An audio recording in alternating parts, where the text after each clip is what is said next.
Hello, industry explorers. Thank you guys for tuning in with us. I've got another really interesting person to interview today, another interesting industry we're going to explore. So I have Sid Meadows, and Sid empowers business owners, leaders, and salespeople in the contract interiors industry with the information, tools, and resources they need to create the success they want so they can thrive. Sid's focus is on high performance and growth and helping you move into action by supporting you with business strategy, high performance coaching, sales and leadership coaching, keynote speaking, and gap selling training. Sid, how are you this fine afternoon, this Sunday afternoon? Yes, I almost said morning. How are you? I'm doing great. How are you? I love your energy, by the way. Oh, thank you so much. Okay, so I do want to ask, how did you know that I was standing and not sitting at my desk? So it's interesting when people stand, their posture is different and they hold themselves differently and they hold their body differently. So it's typically pretty easy, especially on camera, to tell the difference when someone is standing or sitting. That is interesting. Do people tend to like hold themselves taller when they're standing? Yeah. So what happens when you're sitting, your body makes you position in one particular way. But when you stand, you use different muscles. So your body has to position differently when you stand. So, there's a lot of technical terms for this that ergonomists could actually describe for you exactly how the body works. But when you do stand, you're using different muscles. You typically hold your shoulders back more and stand up more upright. And there are a lot of benefits to standing. So it should be visible to know if you're on video, specifically if somebody is standing versus if they're sitting. Because when we sit, we do this. Yeah. And you would absolutely be the expert in this because you are in the contract interiors industry, or as I understand it, the office furniture industry, which I didn't even consider before. I'm like, wait, of course it's an industry. I use chairs all the time. I use desks all the time. And we're going to get right into it. So can you give us an eagle eye view of what is contract interiors? What does that mean exactly? So, it's a really great question. And honestly, it's probably one of the least known environments that are available today. People just don't understand who we are or what we do, because in the scale of things, we're a really small industry, only about 20 billion in North America, which is the US and Canada. And when you compare that to other industries like the airline industry or other things, significantly bigger. So most people don't really know about us from that perspective. But the simple version of what is contract interiors is this is an industry that people that provide products and services to the built environment. So we say built environment, you could classify that as an office building, a hospital, a hotel. There's so healthcare, education, government, hospitality, things of that nature. And it's what products and services we provide them. This could be architecture, interior design. It could also be furniture, office furniture, which is my specialty. It could be carpet or other types of flooring. It could be lighting, acoustic products. So just think of anything that goes inside the built environment is the best way to describe it. Oh, that's really interesting. And I love that flooring and tiling and all of that is also included in this. So that's like contract interiors. And so when we zoom in to what you're involved in, you said office furniture. So specifically, where is your where do you work in that environment? Are you on the manufacturing side, the distribution side, the designer side? So I used to be on the manufacturing and the distributor side in sales and leadership, specifically and uniquely in office furniture. So I spent about 25 plus years, if we have to actually say the number of my career, selling office furniture through a manufacturer or a dealer or being part of the sales leadership group.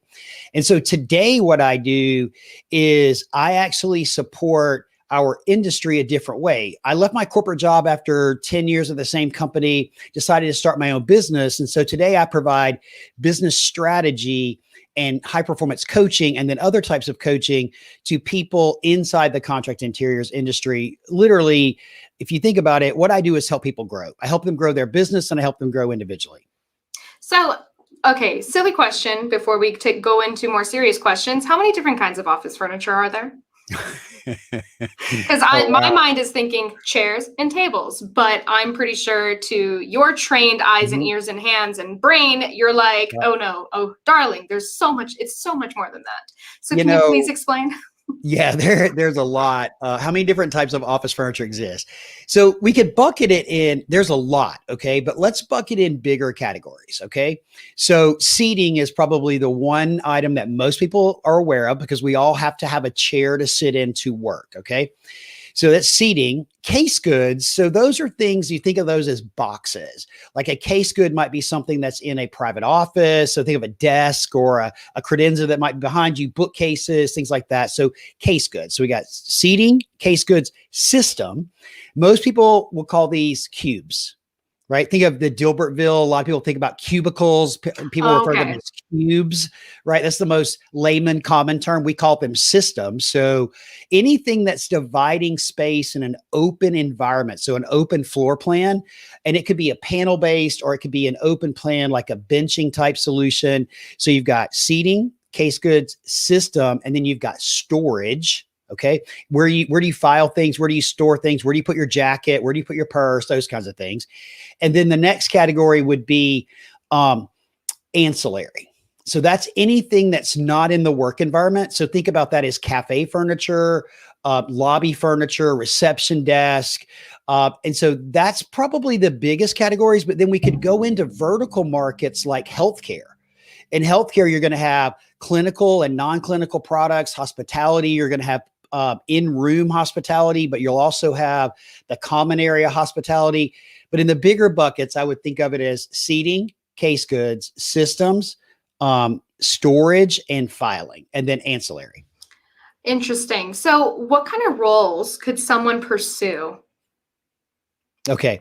So it really depends on which side of the industry you want to be in because there's multiple layers in our industry. So, for example, if you're a trained engineer, you can Mm, actually work in our industry and you can work in a manufacturing. So if you're a mechanical engineer or an industrial engineer, maybe you love manufacturing. And so you've been working in manufacturing engineering, you can work in our industry in the multitude of our factories that are across the United States from a variety of companies. So there's the in front, let's call it the front of the house and the back of the house. So the back of the house would be the people that manufacture it, design it, and make it. Okay. okay. So you could work in a factory, you could work in customer service, customer experience, you could work in inside sales and support an outside sales team. I mean, so manufacturers, some of the largest manufacturers in the world in our industry have between 2 and 3,000 employees in a variety of roles around the world. Now, the front side of our business, you could actually work as what we call a distributor. We call them dealers, but dealer distributor is the best way to describe it. And the model can be hard to explain. So, what I tell people all the time is think of it like the car dealership. You've got a car dealership that sells Chrysler and their brands, and a car dealership that sells Ford and their brands. The office furniture industry works very similar. So, there's the dealer distribution side, and inside of their business, you could be an interior designer that's doing space planning or specification of furniture. There are salespeople, customer service, inside sales, support. There's installation, people that actually build the product and install it in the customer's facility. So those are some of the roles on the office furniture side. But in the rest of the industry, you could be an interior designer, you could be an architect, you could be an engineer. If you like sales, you could sell carpet. And inside of carpet, I mean, there's so many different opportunities in our industry. It really depends on what your interest is. But here's the thing I'll tell you. If you're a creative or a creative wannabe and you like stepping away and looking at something completed and saying, I did that, or my company did that, or we made that product, then this is a great industry for you to be in because that's one of the best things about it is once you go and you meet with that customer and you furnish their space, you get to walk away and you go, yeah, I did that. We did that. And look at how that looks and look at how we're helping that company along their journey. I love that you describe it in that way because I come from a theatrical world. I come from the world of entertainment. And so there are creatives everywhere. And I completely understand that feeling of, ah, we did that. We built that. We lit that. We hear that. That's for my audio guys out there, audio guys and gals. But I totally understand. And you know what? That is so great for you to mention that, because there are plenty of creative people out in this world who just may never consider this as a viable career option, you know? Oh, Like you said, absolutely. it's a lot of people misunderstand what this industry is all about. So I thank you for enlightening us on that. Well, I'm happy to. And, as you're talking there, one of the other things that comes to mind, because I'm at heart, I'm a salesperson. Okay. I've spent majority of my career in sales. But the other thing that we didn't talk about that we need to remember is marketing. If you're a content creator or you're a marketer, I mean, we use a ton of marketing materials, whether it's the development of brochures, or maybe the creation of competitive information comparing your product to other people's products. And so marketing, most of the brands have some type of social media people on staff with them. So you don't have to just sell the furniture. There are a lot of backside jobs available in the industry. Or you don't have to be involved in the manufacturing of it. There's just so many different layers, and marketing, I think, is one that is really, really growing as we see the world transitioning from a more of an in-person to a virtual, because we know specifically in our industry, people are Googling office furniture on a daily basis. It's amazing how many times that is actually Googled. So there are a lot of opportunities inside our industry. What was corporate life like for you? Because I know you mentioned that before you became a high performance coach, you were on the manufacturing and the distributor side, but also you had a corporate role. So like, what was that like for you? So corporate life was amazing for many, many years.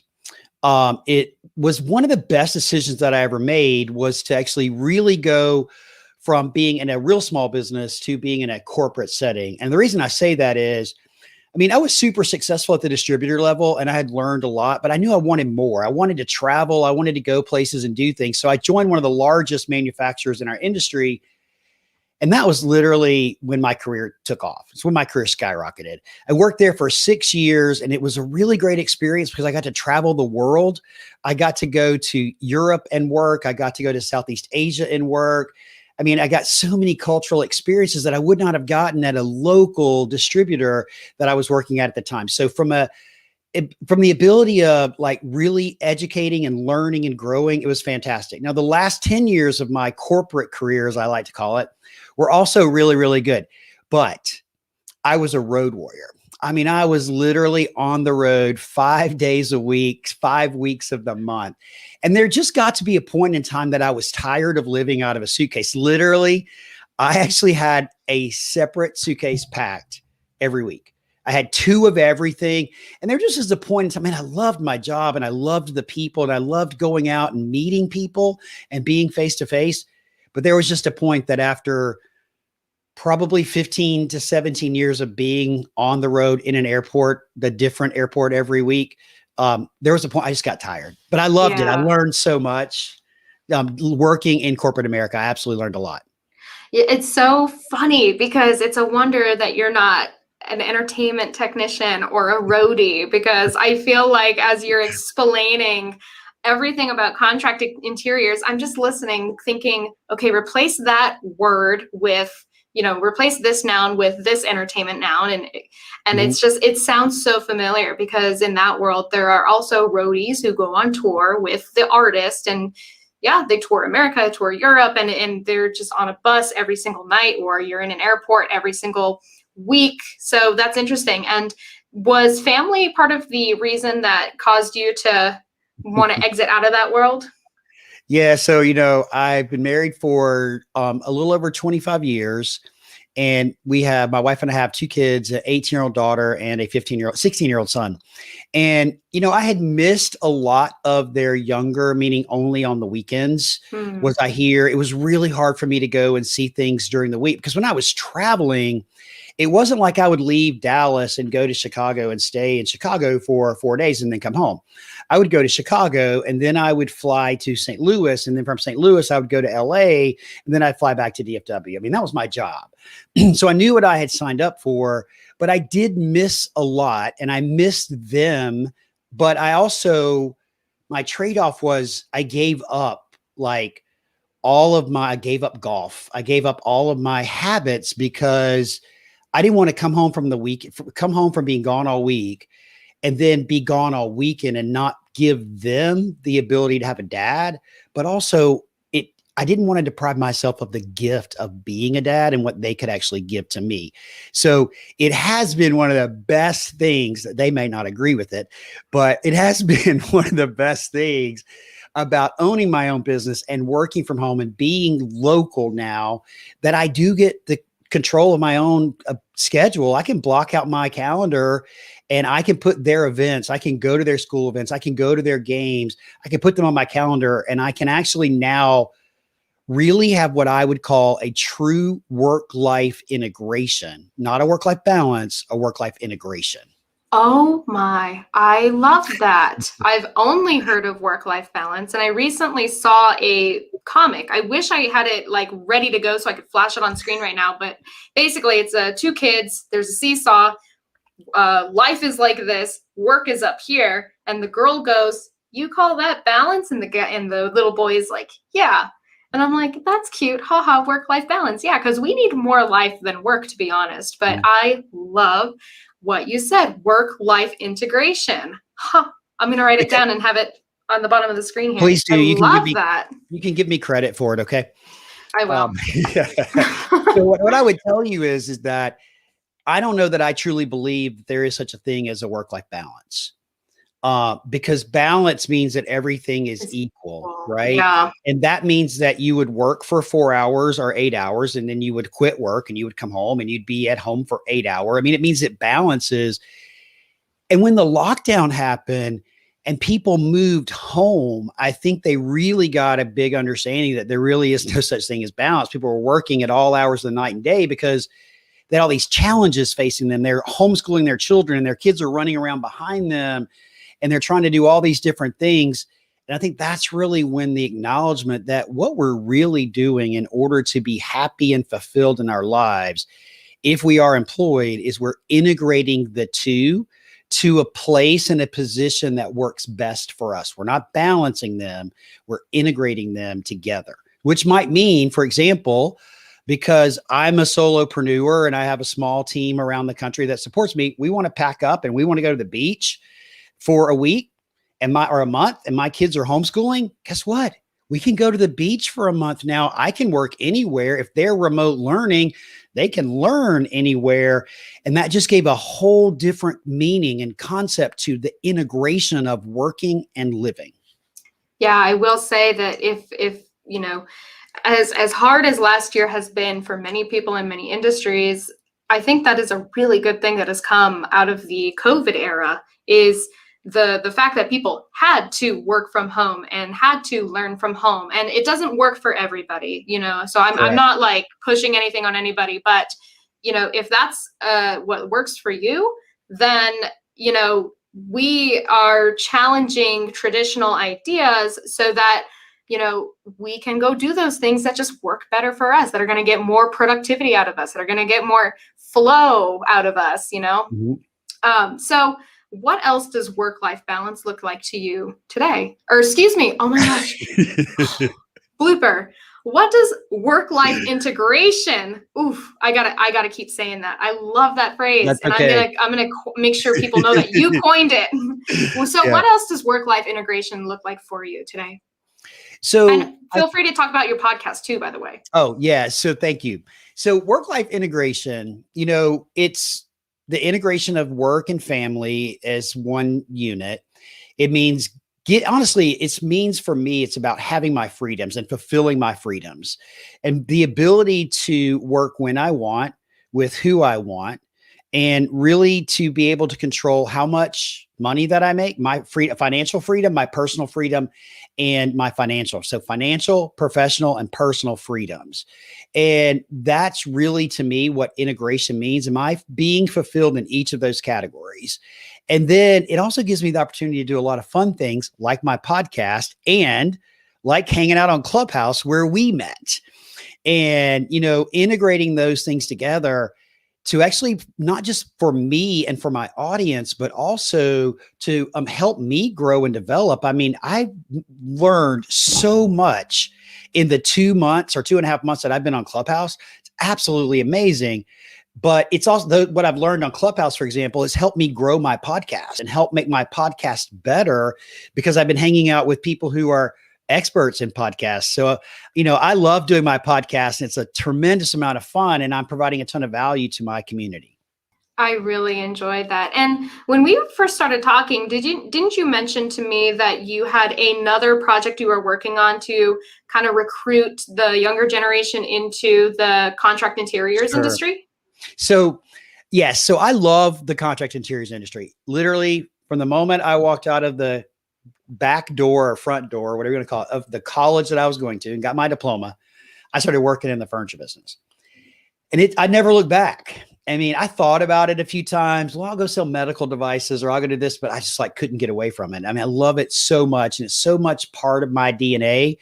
And they actually say that. They say when you get in it, you either love it or you hate it. And if you love it, you're here forever. So today I actually do a lot of things to give back to our community. In a lot of different ways. One of those ways is my podcast. Another way is I write a column for an industry magazine called The Business of Furniture. It's got about 50,000 subscribers. And so I write a column for them about professional development and growth. And through that process, and over the last several years, I've had the opportunity to meet some amazing people and to really get to know people in our industry that I didn't know prior to starting my business. And so there was a recent nonprofit organization that has been formed called Dovetail. It hasn't officially launched yet, but I sit on the steering committee or the advisory committee, if you will, for Dovetail. And Dovetail is a nonprofit organization that is focused on the recruitment of new and young people to our industry by working with major brands and helping them understand the need and the power to recruiting people to come and work inside our industry. And I'm really excited about working and supporting with Dovetail because the mission of what they're doing is super important to our industry. That's really fantastic. So is there a website that people can go to check out that information? Not yet, but there will be soon. Stand by. Stand by. Yeah, you were a little bit earlier. And Stephanie, the managing director at Dovetail, is probably going to be really mad at me. But there is a website, but it's not up yet. But in a couple of months, you can actually Google Dovetail and it'll tell you all about it. And it'll take you there. The thing that is so important about Dovetail's mission is as we look around our industry, and I mean no offense to anybody that might be hearing this, but as we look around our industry, because I'm included in this category, our industry is full of older gray hair white men over the age of 50. That's bad. Our industry does not look like our world. And it does not look like our country. And our industry needs new people. We need young people. We need diversity of both, ethnicity, race. I mean, gender. I mean, we need diversity in our industry in the biggest way. And it's really been difficult to get. So it's also about diversifying our industry. So why is diversity important to your industry? How long do we have? Oh, gosh. No, I'm just kidding. So I think you would actually take a step up and look at that. Why is diversity important to any industry, right? Because one race or one sex does not have all the answers. And we do, in the collective minds of different people from around the world that come from different backgrounds are how amazing things are created. And diversity can fuel and power businesses to attain enormous success. And so I think any business has to diversify to be sure that you're getting access to the right talent. And now more than ever, you have that ability to diversify and get that talent, but they don't have to come into your office and they don't have to live in the same city where your company is headquartered.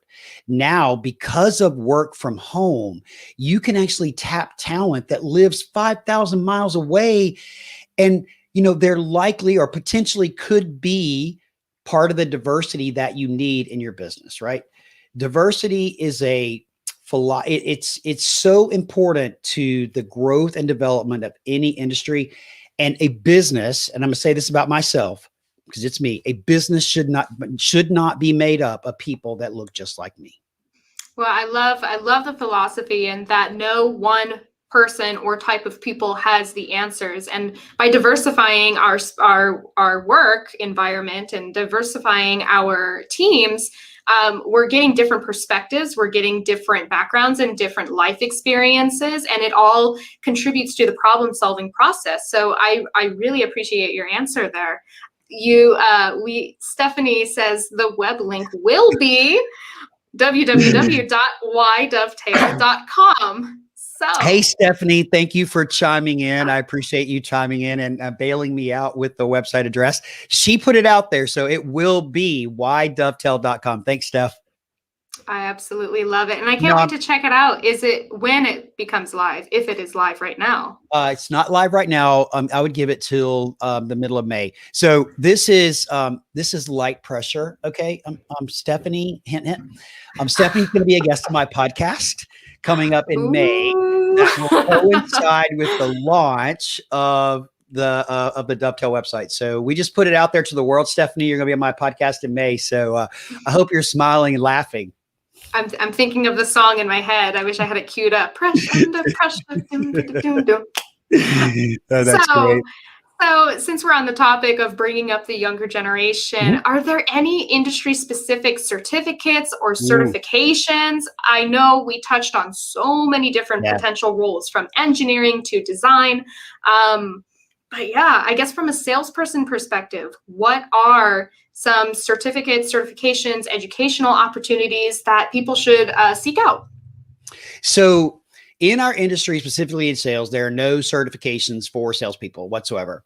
It's highly recommended that you do some sales education and sales training, but it actually is, there's no certifications required. If you are an interior designer inside of our industry and you've gone to an accredited interior design program, there is a voluntary, it's not required, but there is a voluntary certification that you can take that is called the NCIDQ.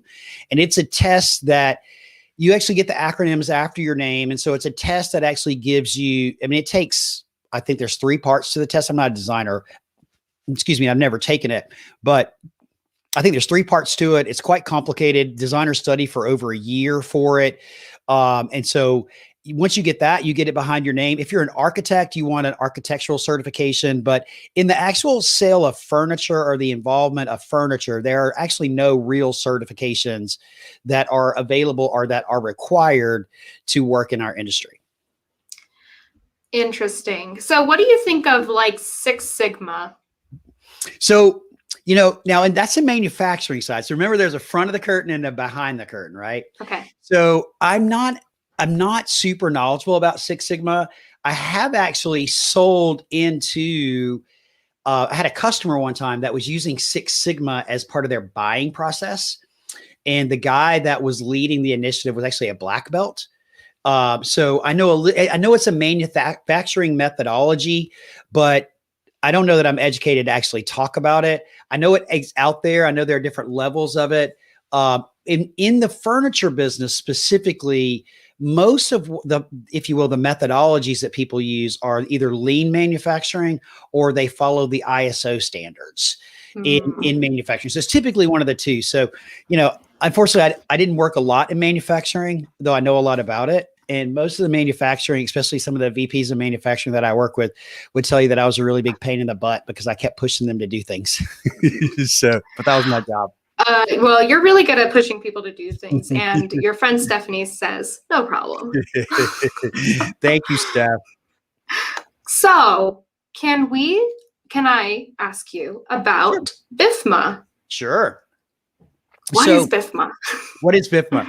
So BIFMA is a voluntary regulatory agency in our industry. It stands for the Business and Institutional Furniture Manufacturers Association.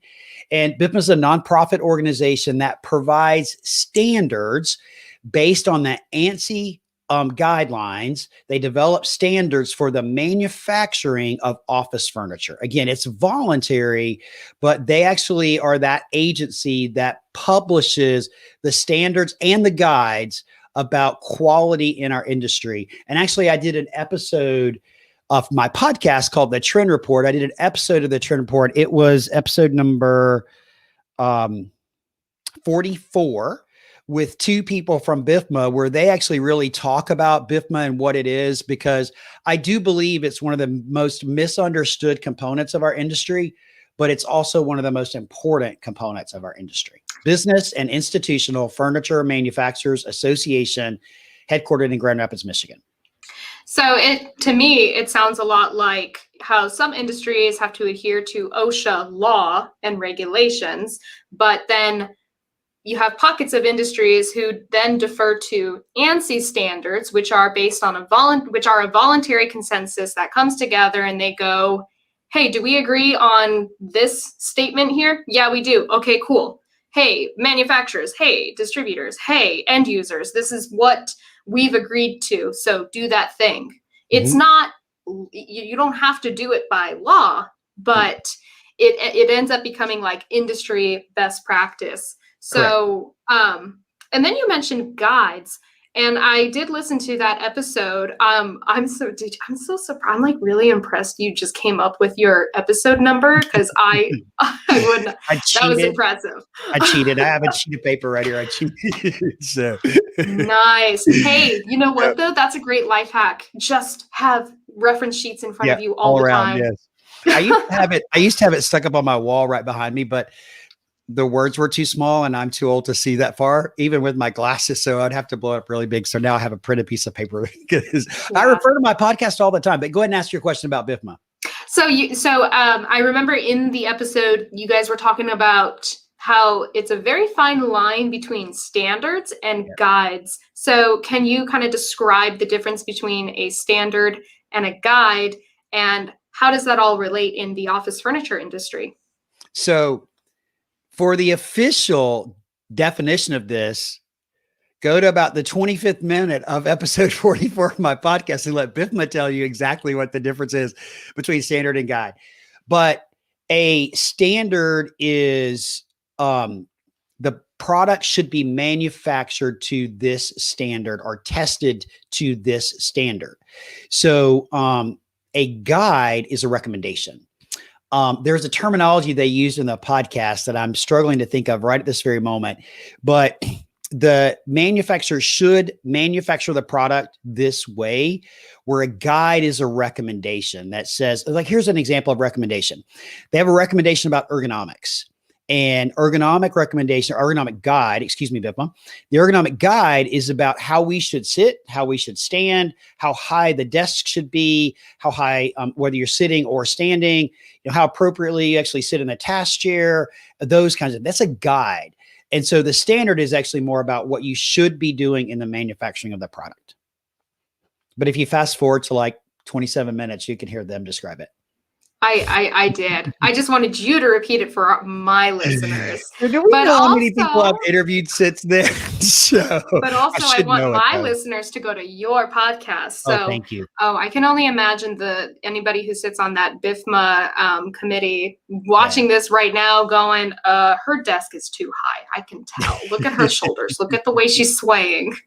They're judging me. I know it. Well, I mean, it is super important. And here's the thing, though, you started saying it a minute ago, it's voluntary. You don't have to. I mean, it is a voluntary membership. There's no regulation in our industry at all throughout the world that says that we have to make this chair to this. It has to pass this threshold test, and the caster has to roll over the threshold. That there's no law that says that. It's all voluntary, which is really why we use the term contract. Right. We use the term contract to describe quality office furniture that is being manufactured based on the recommendations of the industry, that the industry putting them together, because the standards are put together by our industry. They're not put together by BIFMA themselves. There's not somebody sitting in a room writing them just for the sake of writing them. They're put together collectively by leaders in our industry for all to follow under the term contract. Gotcha. And this really is it only for office furniture and not just office furniture, but like contract interiors, right? Because that also include, or I guess my question is, does it include chairs and desks for schools, for elementary schools, middle schools, high schools? I imagine the dimensions need to be different for a 4-year-old versus a 14-year-old. Okay, so there though, you're talking about different things, right? You're talking about sizes, right? And Yeah. shapes. BIFMA doesn't talk about sizes and shapes. It only talks about the testing of they'll use the chair as an example, right? A task chair has to roll over a threshold with a caster on it so many times, and I don't know I don't know the actual number, the quantity of them, but it has to roll over to the point of failure. If that failure, let's say, is 50,000 times, and the caster fails at 56,000 times, then you passed. If the caster failed at 30,000 times, then you got to go back and do some re-engineering on your caster, right? So that's really what BIFMA does. BIFMA does not say that the layout of an office has to look like this, or the layout of a school has to look like this, but they do have those standards for almost all products in our industry. There are some products that are newer products that are coming out that they don't have a standard for yet. An example of that would be like a phone booth. You see a lot of phone booths become really, really popular. They're less than 5 years old. There's a new guide for phone booths, but there's no standard of quality manufacturing, if you will, for phone booths.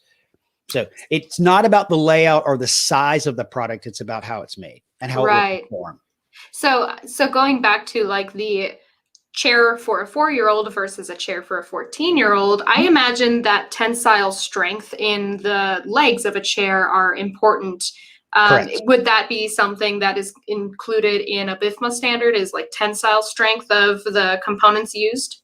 So you're really challenging my knowledge of the details of those standards. I don't know specifically, but I'm going to tell you, I imagine that they are included based on I'm going to imagine they are included. We'll say that. Now, you asked a question a minute ago about residential furniture, is what we call it, residential for your home. Oh, okay.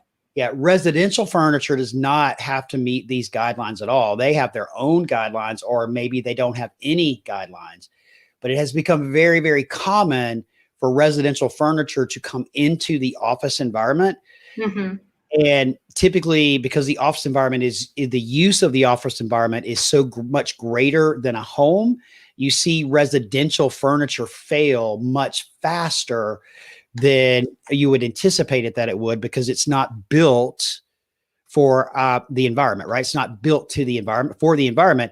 So now what we see happening, and one of the biggest trends in our industry, is that our quality manufacturers that are making products to the guidelines or to the standards are actually making residential design and aesthetic and visual. I mean, they're making products that appear to be residential. They have a feel of residential, if you will, but they're manufactured to contract standards. Can you talk about ergonomics and safety when it comes to office furniture? Because I heard that just kind of be talked about a lot in episode 44. Mm-hmm. Yeah. So, ergonomics is one of those things that leads to the health and well-being of an employee, right? And so they're really super important when you think about how you're working. For example, you may have heard of a terminology of something called carpal tunnel syndrome. A lot of workers may have carpal tunnel or have experienced symptoms of carpal tunnel, and it predominantly is done by not using the right tools to work. So you're sitting incorrectly. The desk is not at the right height. You're not using the appropriate technology tools like a keyboard tray or a mouse pad or things of that nature that are leading to that muscular issue that's happening in your wrist that's driving towards carpal tunnel. So, and that's just one aspect of ergonomics. Ergonomics also has to do with the way we sit, the way we stand, and all of that leads directly to well-being. So an example would be when you're in the seated position, your body cavity is kind of collapsed a little bit. But when you stand up, you open your body cavity. And you stand up, you're breathing better, you're bringing more oxygen in, which actually gives you more energy. It makes you feel better by standing up. It's recommended that you stand up for at least 20 minutes every hour, because it increases blood flow. It gives you more oxygen. There's just so many benefits to positive ergonomics in a work environment. And what I would tell anybody, especially as it relates to ergonomics in a space, to be sure that you're working with a licensed or certified ergonomist to actually help you prevent and solve ergonomic issues that exist in your work environment. I really love that you have this holistic approach when it comes to your industry, because it's not just about the design, manufacture, and sales of office furniture. It's also That's right. about the ergonomics. It's about the safety. It's about, intaking more oxygen and improving your well-being by Mhm. having the right tools. Yeah, absolutely. There is so many things, for the longest time, the work environment was considered to be toxic. And it was Mm. considered to be toxic because we were there for so many hours and we were crammed into these cubicles and we were sitting like this. And then we were given crappy furniture to work on. And so as an industry, we've been working really hard to try to change that, right? To try to change that to help make the work environment healthier.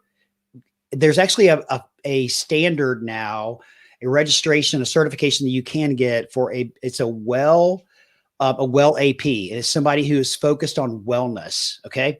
Ooh. And it may not be well AP, but it's a well accredited professional. Okay. Typically it's a designer or an architect that becomes well accredited, but this is about a holistic approach to the environment. How often is the air in a building recycled? How often is fresh air brought into a building? Something we have to consider, especially as we come out of COVID, and air quality is something that is really big, right? And then how much space is there do we have to work rather than being crammed like this? How much space do we have? There's all these things, because well-being is not just physical, it's also mental and emotional. So there's all aspects to well-being, and we have, as an industry, meaning all of us, have to lead the way in educating our customers about creating healthy work environments. I just love this higher purpose that you convey when it comes to this industry.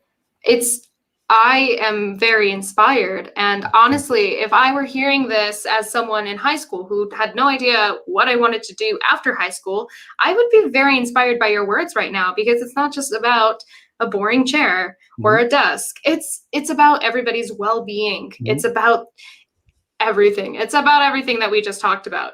Well, the other thing that we can add to this is that part of what we do is we help our customers with their attraction and retention of their employees. Exactly.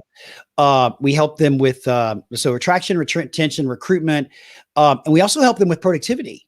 Hmm. Because if you have a positive, correctly designed Hmm. place to work, you're going to work better, right? And if you have a place that you can go and that you can engage with your colleagues and you can collaborate with your colleagues, you're going to work better, right? So, I mean, at the end of the day, yes, we sell office furniture or products that go inside the built environment. But what we're doing is helping our clients succeed by providing work environments that allow their employees to thrive, which then allows their customers to have a great experience. It's a trickle down, I right? love it. I And love it. we're one of the least known industries out there. We're not fancy like pharmaceutical. Kids come out of college and like, oh, I want to be a pharma rep. Great, be a pharma rep. Now come look at us. Come look at our industry. We have so many different things that we do, and it's so creative and it's so fun. It can be challenging, especially in sales. It can be challenging, but come take a look at what it is that we do, because it's just as rewarding as selling drugs to a doctor. I Not drugs, but selling absolutely pharma. No, I absolutely love it. I honestly, after, with this talk, I want to dive more and more into this industry, and I want to explore all the different roles that contract interiors has to offer. So thank you so much for opening For that sure. door for me and my listeners, Sid. Um, my final question for you, and we're going a little over time, which is fine. My final question for you is: can you discuss the how the industry was affected during COVID? Whoa. How was the industry effective during COVID? Dramatically, Yeah. dramatically. Thousands of people have been laid off. Multiple businesses have either consolidated or closed. Now, it's kind of, we lag behind in the economy by about 6 months. Okay. And so we still had a lot of business right at the height of it happened. And then then things started getting put on hold and projects started getting canceled. And, it's had a dramatic effect on us, especially in delivering products to our customers, because our customers are closed. Our customers are shut down. They're not open. And so it's incumbent upon us as an industry to lead the way by example back and helping our customers get back to work. Excuse me. But we've been dramatically impacted. And again, there have been thousands of layoffs. There have been consolidations and closures of multiple businesses. And honestly, I don't believe that it's over. And as our customers start to open back up, we've really got to be focused on how we can support them and what their need is now. Because here's the thing that I want you to remember. When we furnish a new space and we put all this furniture in a new space, that revenue that we got from that client is not going to be duplicated again for another 8 to 10 years, because you don't buy office furniture every year. You might buy bits and pieces and parts and pieces, unless you're, opening branches all across the country. If you outfitted a 10,000 square foot space for your people to work, and you're in Austin, Texas, you've outfitted your 10,000 square foot space, and you're not going to need office furniture again until you expand or contract that space. So the only add-on sales that we have to that client is service, or maybe a few little bits and pieces. So we're always looking for new business. Well, when real estate is not happening and when customers are consolidating their real estate footprint, they're not leasing new space. In fact, they're abandoning space. That has a dramatic impact on us. It's a trickle down effect, right? So when you watch what's happening with return to work and with what companies are doing with their real estate strategies, it has a direct impact on the industry and our ability to sell office furniture. Do you have any solutions that you've been conjuring up in your mind with regards to how the industry has been impacted by COVID? So here's what I'm going to say to that. There are people a lot smarter than me that are coming up with really cool and creative initiatives and things, right? But this is what I'm going to tell you. As difficult as the last year has been, and as much as our industry has changed over the last 12 to 24 months, this is one of the single most exciting times to be in our business. This event that happened is a transformation that it's a catalyst for a transformation that I believe our industry really needs. It's going to change the way we go to market. It's going to change the way we sell. It's going to change the way we do things. And I am super excited about what is happening and all the opportunities that are coming out of this. I'm going to give you an example. I know we're over time, but you can see I get pretty excited about talking about this, right? Oh, we're getting love from the audience right now. Good, so that's good. great. Okay, I can't see any of it. So there was a business, and she was go listen to episode 41 of my podcast about Brandy Suzowitz at Clear Office. And I'm going to give you the short version. Brandy was laid off from her job, and her husband's income was reduced by 50%. She went through a depression, really sad, came up with an idea, something that she was passionate about, which is sustainability and the circular economy. She developed and came up with an idea, and she developed a platform to buy and sell used office furniture in a shopping cart on the internet. And it never existed before. Because here's the thing. I forget the exact number. I'm going to butcher it, but 25% of the product that goes into a landfill is office furniture. Another 25% of product that goes into a landfill is debris from the built environment. So building out of spaces. Think about that for a second. As an industry, we contribute 50% of the waste that goes to a landfill. She just figured out how to solve a significant aspect of that problem with a technology idea that is taken off. Man, I talk to her almost every week now because I'm so excited about the success that she's having. She was just written about by CNBC.com, wrote a big article about her. That's what I mean when I talk about innovation and transformation and why it is such an exciting time to be in our industry, because ideas like that will be born that will help us be better stewards to our customers, to our planet, and just help us be a better industry. So that's why I'm so excited.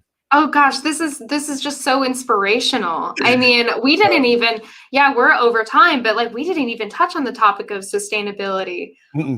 Oh, it's hugely Oh important gosh. to us as an industry. I'd be happy to come back and talk about Oh, sustainability. we gotta I'll, have I'll, you back. I'll bring Um, a guest with me that's an expert in sustainability because I'm not. But I will say this: it is something that I'm super passionate about because as an industry, we use a tremendous amount of our world's natural resources. It's time that we pay serious attention to what happens with our products at the end of their life because it's not going to last forever, and throwing it in a dumpster and then hitting it to a landmine or a landfill, sorry, is not the right solution. We have to pay better attention to that holistic approach from the beginning all the way to the end of what our products do and how it contributes to the well-being of our planet. well, you are one of the most insightful people that I've ever met. With that said, I'm going to wrap this up and ask, do you have any last minute industry insights or quotes or anything that you want to share with us So, today? so I'll, I'm a coach. I'm a certified professional coach and a certified high performance coach. And I'm passionate about helping people, right? I'm passionate about helping people grow and develop and helping companies grow and develop as well. So I'm going to give you a quote by Mahatma, I'm going to butcher his name, Gandhi. Okay. And the quote is, "The future depends on what you do today." So my encouragement to all of you watching this, and thanks for letting me be here and ramble, is do something today that helps you grow. Do something today that furthers you along your career. Do something today that challenges you to grow and to develop, whether it's reading for 10 minutes or listening to a podcast or summoning 20 seconds of courage to pick up the phone and call somebody that maybe you had a bad relationship with, or maybe somebody that you want to meet, or maybe it's 20 seconds of courage to actually hit that speaker button on the Clubhouse app and raise your hand and go up on stage and talk in front of 200 people that you've never met before. Do something to challenge yourself to grow and to develop because the future is bright. It may not seem that way right now, but there is light at the end of this tunnel, and where you're headed is an awesome place. But it all starts with you and you doing things to really further your life and your career. So get up, get out there, and go do it. you're amazing. Thank you so much for being a guest on my live stream series. I am so grateful for you, Sid. Oh, Thank thank you you. so very, very much. Guys, if you want to connect with Sid, he is on Clubhouse. He's also on LinkedIn at Sid Yep. Meadows, and he's on Instagram at Coach Sid Meadows. And you can check out his podcast, The Trend Report podcast. Yep. That's I right. love it. I appreciate it. Thanks for Thank having you me. I so really much. enjoyed it. Oh God, me too. I really, really enjoyed this. Well, until next time, guys, you can check out some other videos in our Start a Career series. I'm like trying to remember what do I do? I Check get out it. some of our other videos. Be sure to like and subscribe to Industry Explorers on YouTube. And until next time, I'll see you guys on our next adventure.